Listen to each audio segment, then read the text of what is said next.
கோவையில் உள்ள அருள்மிகு தண்டுமாரியம்மன் திருக்கோயில் சித்திரை திருவிழா இறுதி நாளில் நடைபெற்ற அன்னதானத்தில் பல ஆயிரம் மக்கள் கலந்து கொண்டனர். கோவை தண்டுமாரியம்மன் கோவில் சித்திரை திருவிழா ஆண்டுதோறும் வெகு விமர்சையாக கொண்டாடப்பட்டு வருகிறது. இந்த ஆண்டுக்கான திருவிழா ஏப்ரல் 15ஆம் தேதி கணபதி ஹோமத்துடன் முகூர்த்த கால் நடுதல் நிகழ்ச்சியுடன் துவங்கியது.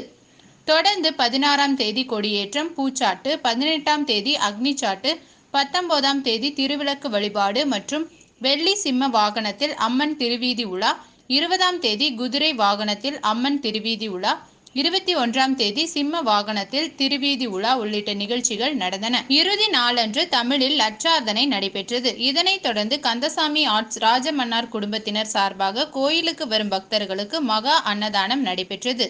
இதில் பக்தர்கள் மற்றும் பொதுமக்களுக்கு கோவில் வளாகத்தில் உள்ள அன்னதான மண்டபம் மற்றும் கோவிலை சுற்றியுள்ள இடங்களில் அன்னதானம் பரிமாறப்பட்டது. இதில் கோவை மற்றும் சுற்றுப்புற பகுதிகளை சேர்ந்த பல ஆயிரம் மக்கள் பங்கேற்றனர்.